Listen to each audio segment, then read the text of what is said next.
Listen, I think Real Madrid are secretly going to make a comeback because we came from a poor performance against Atletico 5-2. That was a terrible display, difficult to watch. But a 5-0 performance against Kairat, honestly, it's not something to go crazy about, but it's a step in the correct direction. So I'm saying Real Madrid are secretly making a comeback. But where is this basing off from? Now the thing is, Real Madrid have been through this many times before. Many seasons back in the years, we can even go back to 2015. The team lost 4-0 to Barca in El Clasico. Yes, they did sack the coach, but they won trophies at the end. And there's been many times Real Madrid lost 4-0 to Barca, lost 2-1 to Sheriff, and then still won the big trophies at the end of the season. So I think people were still angry with Real Madrid losing to Atletico. I think they are maybe overreacting. Yes, when the team lost, everyone was upset, I was upset. And the fans are gonna be reactionary, they're gonna overreact, it is what it is. But if people actually say Real Madrid are gonna go full-blown trophyless, just after that one performance, then they're kind of overreacting. But I mean, this is a norm, because if you go back, we can go even back to 2024. The team got knocked out by Atletico 4-2 in the Copa del Rey, and the fans were losing their minds. Like, you can go back to that season, such a successful season, and the team was unbeaten for a very long time in that season. But what happened? The team still won trophies. And I can see that same pattern is happening this season. I think we just have to give this team time. And how do they make a comeback? We are gonna firstly mention all the negatives about the current team.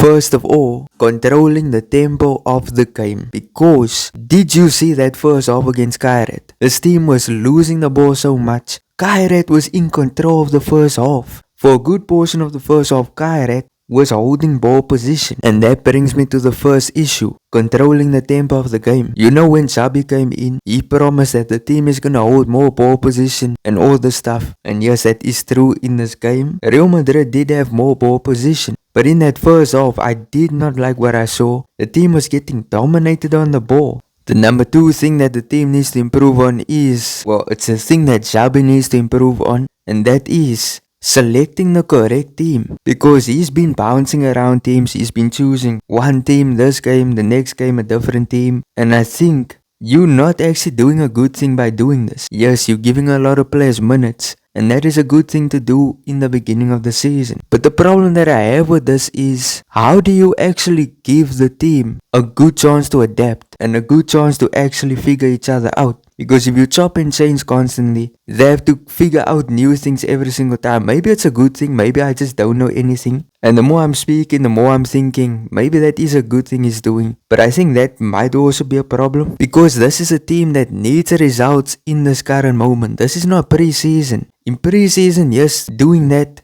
I won't complain at all about that, because yes, you need to test some things in the team. But if you're doing it in the La Liga, in the Champions League, in matches where the team needs to win, then you're kind of putting the team at a slight disadvantage. And the third problem, and this is a huge problem, the team is not very clinical in front of goal. Now yes, they scored 5 goals, and I was impressed with some of the stuff I saw in this game, but there was many chances that were missed. I mean, this team could have won past 10-0. And overall, I would just say, this team doesn't even look deadly in attack. Like, they have such talented players. These players play good, but they are not deadly at all. Like, they are not players that when they get the ball, you're scared of what they're gonna do. None of that. Like, honestly, if I'm supporting a team and they're going up against Barca and Lamine Yamal gets on the ball, I kind of start to worry a bit, because I know this guy's dangerous. The thing is, when I watch Real Madrid and I see Vinny on the ball, he doesn't pose that same threat that he posed in 2024.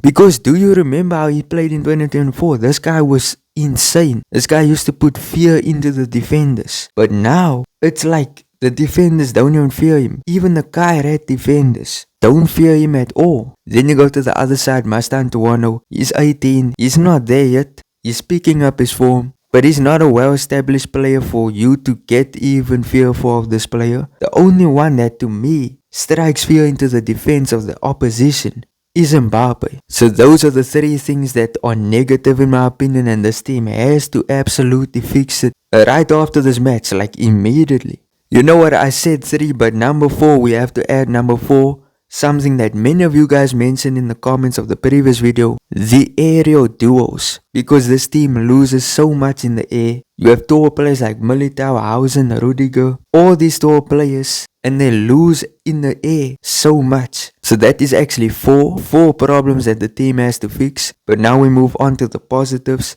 and the players that I think are going to be very important for the comeback of this team. So much even that I can say Real Madrid can steal a win against Barcelona. Let me just put it out there, I don't think we're gonna win the next El Clasico, I think we're gonna lose it. But the next El Clasico that is important is the Spanish Super Cup. And when I say beat Barca, I mean win that one, because that is an actual cup final. If we make it to the final. The first player is Kylian Mbappe. Do I even need to explain myself? He scores every single game for this team. He's our best finisher, most clinical finisher, one of the best players in the world. And it's expected, I mean, he is kind of the Messi or Ronaldo of this generation. And I don't think there's any players that come close. So Mbappe to me, he's going to be fundamental. He's going to be literally one of the most important players for this team heading forward. The next player, Arda.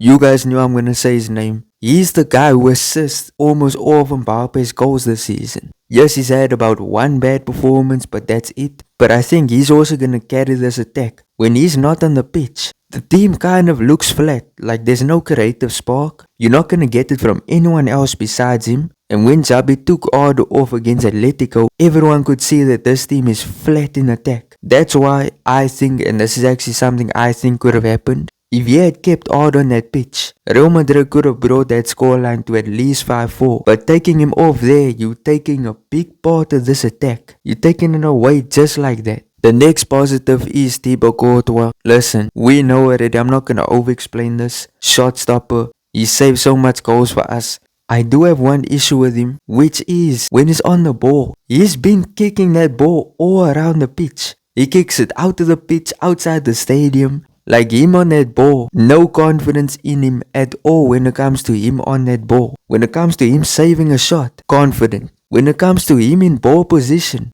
all that confidence is lost because him on the ball, his ball playing is not on that level. I think Lunen's ball playing is better than him. Matter of fact, now that I even speak, where is Lunen? The next positive is kind of a wild card, but this is Dani Ceballos. Now he's one of those players that he will drop some good performances, like 3 good performances in a row. Then he drops 3 bad performances and so on. His biggest problem is he's inconsistent. When you look at the team, he is what this team needs, a deep line playmaker. If only he can be consistent. And the next positive is actually a bunch of players. Rodrigo, who had a fantastic performance against Kairat. This guy was so lively, brought the energy. His previous match where he started, which was against Marseille, he was also very lively. Rodrigo, I want to see him play more. Then you go on to Jude Bellingham. He just came back from an injury. He's going to come back. And I want to see what he's going to do. I think he's going to have a very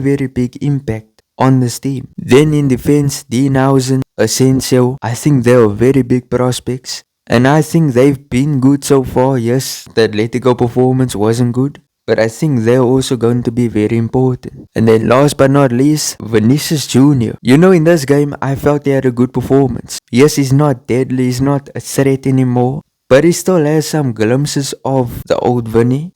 But that is my thoughts. Tell me your thoughts in the comment section. I will be reading, I will be responding. But if you enjoyed, smash like, subscribe, turn on notifications. Peace.